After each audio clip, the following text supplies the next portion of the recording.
अब बहुत हो गया।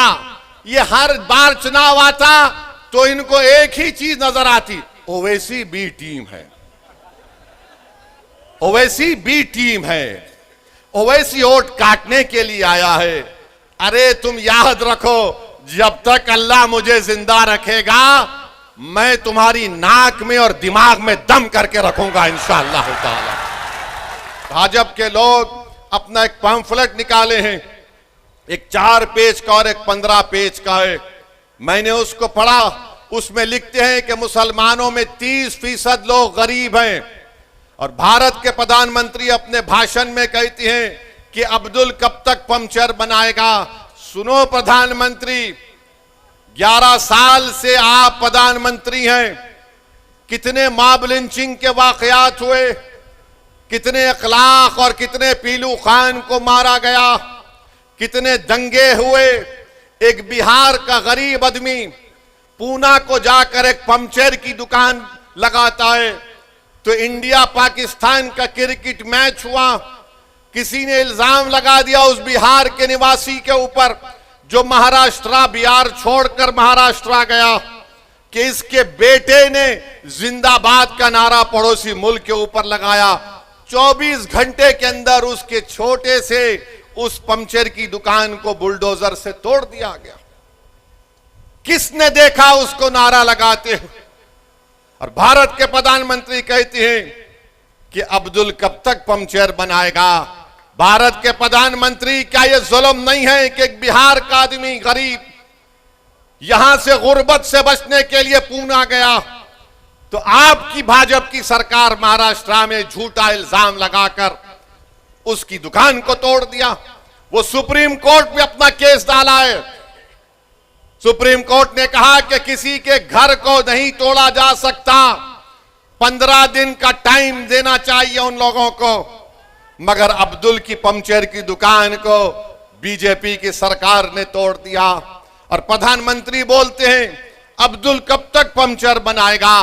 प्रधानमंत्री, अगर आप ये चाहते हैं कि भारत की सबसे बड़ी अक़लियत को इंसाफ मिले तो आप अपने दिल में उनके ताल्लुक से हमदर्दी पैदा करो, मोहब्बत पैदा करो, नफरत को खत्म करो। देखो ये देश विकसित भारत बन जाएगा। आप 18 करोड़ मुसलमानों के ताल्लुक से अगर नफरत करेंगे, उन पर शक करेंगे तो फिर देश विकसित भारत कैसे बनेगा।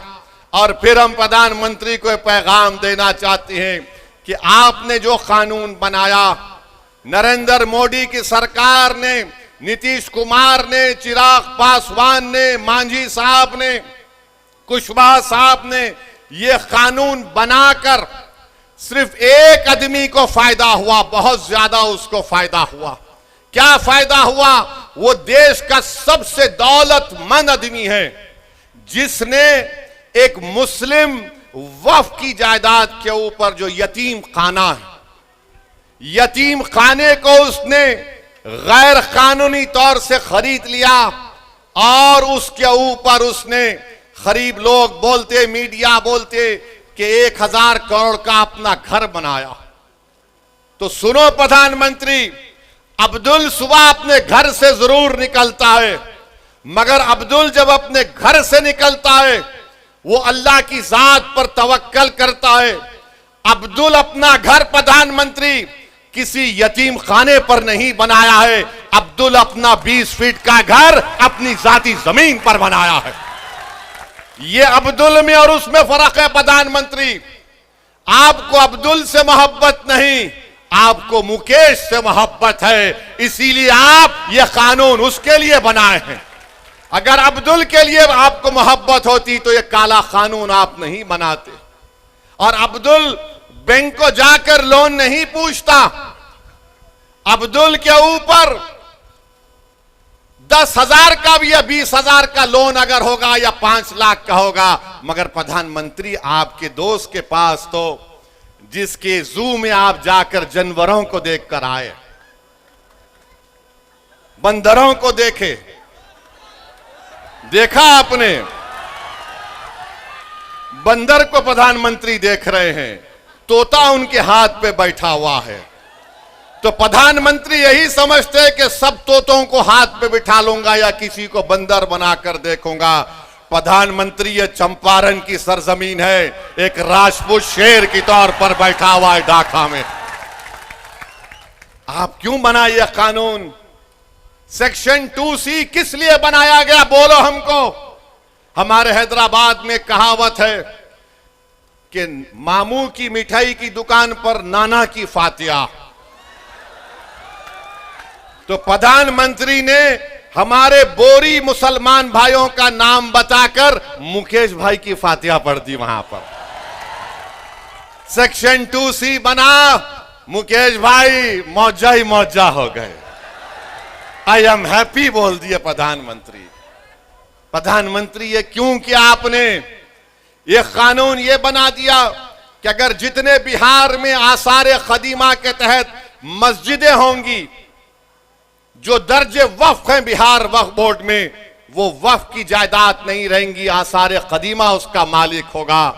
जो जालिम लोग टीवी चैनल पर बैठकर आदिल हसन से असदुद्दीन ओवैसी को गाली देते हैं, प्यारे जितनी गाली देना है दो, कोई फर्क नहीं पड़ता।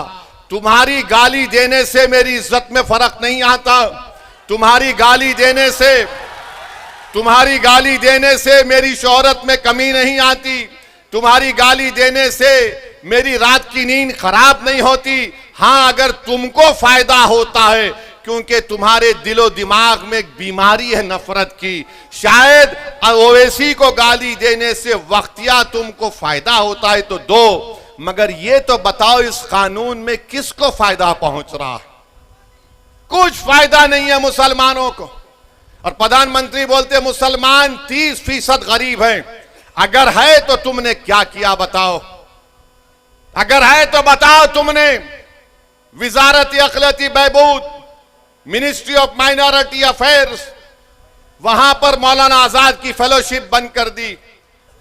जो अकलियतों के बच्चे जिसमें मुसलमान, सिख, ईसाई, बौद्ध और जैन धर्म के हैं, जो पीएचडी कर रहे हैं, उनको पैसे नहीं देगी सरकार, तो गरीबी आएगी नहीं आएगी।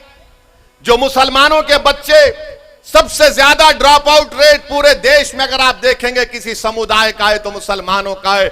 जो चौथी जमात में, 5वीं जमात में अपना स्कूल छोड़ देते हैं, क्यों छोड़ते हैं? क्योंकि अब्दुल चाहता है पढ़ाना अपने बच्चों को, मगर अब्दुल के पास घर में खाना खिलाए या फिर बच्चों को पढ़ाए। तुमने प्री मैट्रिक स्कॉलरशिप को 9वीं क्लास से कर दिया, जबकि हम पुकार रहे कि अरे चौथी, 5वीं, 6ठी जमात में करो। तो नरेंद्र मोदी ने कहा नहीं नहीं, अब्दुल नहीं पढ़ सकता चौथी, 5वीं, 6ठी जमात, वो 9वीं जमात में आया तो स्कॉलरशिप मिलेगा।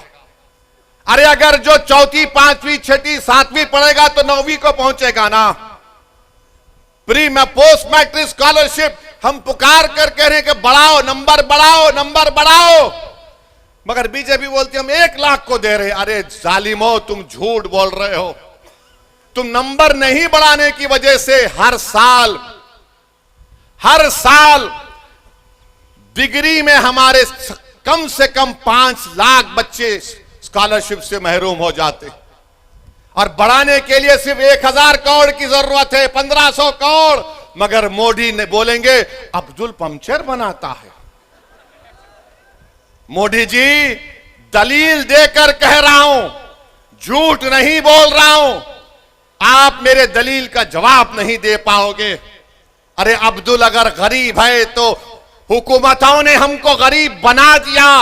अब्दुल अगर पंक्चर की दुकान पर काम कर रहा है तो किसी हद तक अब्दुल के बाप की भी जिम्मेदारी है, क्योंकि अब्दुल के बाप ने समझा ये सामाजिक इंसाफ की बात कर रहे हैं, ये सेकुलरिज्म की बात कर रहे हैं।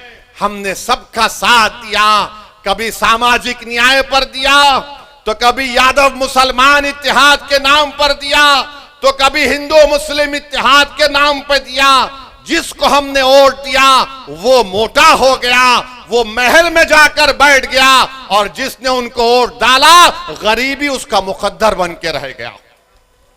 तो अब आपको सोचना है कि आप किस तरीके से फैसला लेंगे। हम आपके सामने ये बोलने आए हैं कि भाजपा भी जिम्मेदार है अगर अब्दुल जिम्मेदार गरीब है तो।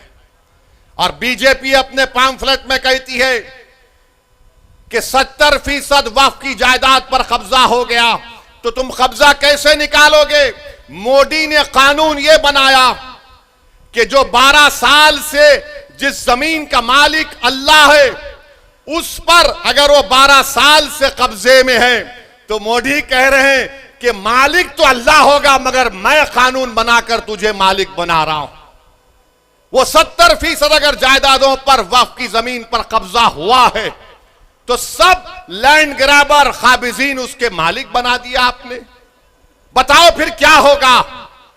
यह कानून शियाओं को नुकसान पहुंचाता है, सुन्नियों को पहुंचाता है, बोरियों को पहुंचाता है। यह कानून देवबंदियों को नुकसान पहुंचाता है, बरेलवियों को नुकसान पहुंचाता है, अहले हदीस को नुकसान पहुंचाता है। यह कानून मुसलमानों को नुकसान पहुंचाता है। इसलिए हम आपसे अपील कर रहे हैं कि all India Muslim personal law board ने जो एहतजाजी प्रोग्राम बनाया है आप उसका साथ दें। आपने बत्ती गुल की थी, 15 मिनट के लाइट गुल कर दी आपने, किया था ना आपने। अब जब विधानसभा के चुनाव आएंगे, जब विधानसभा के चुनाव आएंगे, 20 साल आपने नीतीश को वोट दिया, 15 साल आपने लालू को वोट दिया, क्या हासिल हुआ आपको बताओ? पढ़ाई के लिए बिहार से बाहर जाना पड़ता, नौकरी के लिए बिहार से बाहर जाना पड़ता। मुझे माफ कर दीजिए अगर मैं जो अब कहने वाला हूं, आपका हाल ऐसा है कि सिर्फ मनी ऑर्डर पर आपका घर चलता है। मनी ऑर्डर पर हमारा घर चलता है बिहार में। ये 20 साल और ये 15 साल राजनीति करने वालों ने हाल हमारा कर दिया है। तो जब चुनाव आएंगे तो 15 मिनट के लिए बत्ती गुल नहीं करना, पूरे 5 साल के लिए बीजेपी के, नीतीश की और राजद की बत्ती गुल करना पड़ेगा आपको। आप करेंगे ना? कहीं जज्बात में आके हाथ तो नहीं उठा रहे? अगर आप वादा कर रहे हैं बत्ती गुल करेंगे इन लोगों की, तो मैं ढाका की जनता को खुशखबरी दे रहा हूं कि हमने हमारे भाई राणा रंजीत को यहां से अपना उम्मीदवार बनाने का ऐलान कर रहे हैं। तो अब यह आपकी जिम्मेदारी है मेरे भाई कि आप राणा रंजीत को यहां से अपना नया विधायक बनाएंगे इंशाअल्लाह ताला। बहादुरगंज से तौसीफ आलम को इंशाअल्लाह बनाएंगे और अख्तरुल ईमान को कामयाब करेंगे अपनी विधानसभा से। अब याद रखिए कि एक अख्तरुल ईमान विधानसभा में जाते हैं, आप बैठो बैठो, अभी एक अख्तरुल ईमान विधानसभा को जाते हैं, अख्तरुल ईमान को 2 मिनट का टाइम स्पीकर देता है और 2 मिनट में अख्तरुल ईमान सबको परेशान कर देते हैं। तो इंशाअल्लाह ताला अगर हम मुत्तहदा तौर पर अपने वोट का इस्तेमाल करेंगे तो अख्तरुल ईमान का बाजू नहीं बल्कि बिहार के गरीब और मजलूम अवाम का बाजू तौसीफ आलम और हमारा राणा बनेगा इंशाअल्लाह ताला।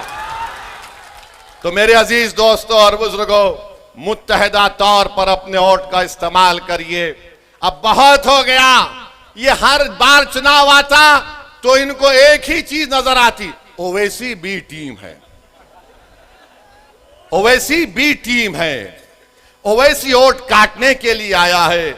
अरे तुम याद रखो, जब तक अल्लाह मुझे जिंदा रखेगा मैं तुम्हारी नाक में और दिमाग में दम करके रखूंगा इंशाअल्लाह ताला। तुम जितना बोलते बोल लो, मगर लालू जी आपके 15 साल हमको क्या मिला बताओ? नीतीश 20 साल बताओ बिहार के गरीबों को क्या मिला? आप 20 साल मुख्यमंत्री रहे। अब तो एक वीडियो देखा कि जनगण मन हो रहा है तो नीतीश कुमार हाथ पकड़ के ऐसा ऐसा कर रहे हैं, नहीं मालूम क्यों कर रहे हैं। शायद अख्तरुल ईमान के पास वो डॉक्टर भी हैं, सियासी डॉक्टर भी हैं। आप बताइए आप किसका साथ देंगे? जिसको आपने 15 साल आजमा लिया, जिसको आपने 20 साल देख लिया और हमको गाली देते थे 2 मरतबा लालू नीतीश आए और कहा कि ओवैसी को रोको वरना भाजपा आ जाएगी, और आप बेचारे मासूम इनकी बातों में आ गए, आपने उनको वोट दिया, मगर फिर वो लड़ लिए, फिर ऐसा लड़ लिए कि बीजेपी भाजपा आ गई। तो जिम्मेदार हम नहीं है अगर बिहार में बीजेपी है, जिम्मेदार लालू है और नीतीश कुमार है। और याद रखिए, हमारी जिम्मेदारी नहीं है, हमने कभी भी फिरका परस्ती का साथ नहीं दिया, हमने हमेशा हिंदू मुस्लिम इत्तेहाद को मजबूत करने का काम किया। मगर याद रखो मेरे अजीज दोस्तों और बुजुर्गों, मगर यह बात तो सही नहीं है कि मैं अपने घर को जलाकर किसी के घर में जाकर रोशनी का चिराग जलाऊं। मेरा घर अगर आबाद रहेगा तो मैं अपने घर के चिराग को जलाकर बाजू के घर में जाकर चिराग जलाऊंगा। हम 50 साल से अपने घर के चिराग को गुल करके, अपने घर को जलाकर राख करके किसी और के महल को रोशन कर रहे हैं। अब महल किसी का रोशन नहीं होगा, पहले राना के घर में हम चिराग जलाएंगे, तौसीफ आलम के घर में चिराग जलाएंगे, अख्तर अली मान को कामयाब करेंगे। ये हमारी कोशिश होनी चाहिए। तुमने देख लिया कि भारत की पार्लियामेंट में बहुत है, मगर अगर तुम्हारी अजमत का मसला आता है, तुम्हारी गीरत का मसला आता है, तुम्हारे तहफ्फुज़ का मसला आता है, तुम्हारे हुकूक का मसला आता है, तो कौन आवाज उठाता? उसका पार्टी का नाम मजलिस इत्तेहादुल मुस्लिमीन है। तो हम आपसे ही अर्ज करने आए हैं कि अपने इत्तेहाद को मजबूत रखिए, और हमारे जाने के बाद ये जितने फिरका परस्त लोग हैं ये अब अपने काम पे लग जाएंगे। ये जितने नाम निहाद सेकुलर लोग हैं वो भी काम पे लग जाएंगे। दोनों तरफ शैतान हैं, शैतानों की मीटिंग होगी और बोलेंगे अब क्या करें, इसने तो राना को हमारे सर पे लाके बिठा दिया। एक अख्तर परेशान कर रहा था तो तौसीफ भी आ गया। तो मेरे अजीज दोस्तों और बुजुर्गों, इनके झूठे प्रोपेगेंडे को आपको मुस्तरद करना है। एक मर्तबा मुत्तहदा तौर पर अपने वोट का इस्तेमाल करिए। सीमांचल की गयूर जनता ने 5 विधायक को कामयाब किया, तो यही लालू परिवार ने कहा कि नहीं, ये कैसे हो गया कि हम 50 साल से इनको अफीम चटा रहे, हम 50 साल से इनके दिलों में डर बिठा रहे हैं। ये कौन सा काम हो गया कि ये डर और अफीम को छोड़कर अपने वोटों से, अपनी ताकत से अपने 5 विधायक को कामयाब कर लिए। तो एक मंसूबा बनाया गया और 4 को खींच लिया गया। वो बेजमीर थे, उन्होंने अपना जमीर बेच दिया। जो जिंदा था उसका नाम अख्तर अली मान है। तो मैं इन तमाम से कहना चाह रहा हूं, तुमने 4 को भगा लिया, अब 24 आएंगे इंशाअल्लाह ताला, देखना तुम। 4 गए तो 24 आएंगे। अरे याद रखो, ये सफर जो हम अपना आगाज किए हैं बिहार प्रदेश में, शख्सियतों पर यह सफर चलने वाला नहीं है। सुबह क़यामत तक इंशाअल्लाह ताला बिहार की सरजमीन पर एमआईएम पार्टी आबाद और शादाब रहेगी। मैं अख्तर अली मान और तौसीफ आलम, तुम्हारे खंदों पर हम अपने खबरों में लिटाए जाएंगे, हमारी हड्डियां बोसी हो जाएंगी, मगर हमारा पैगाम जिंदा रहेगा। ये नौजवानों, अब तुम्हारी जिम्मेदारी है कि तुम आओ, आगे बढ़ो और अपने हक को हासिल करो। बुजुर्गों, इन नौजवानों की सरपरस्ती करो।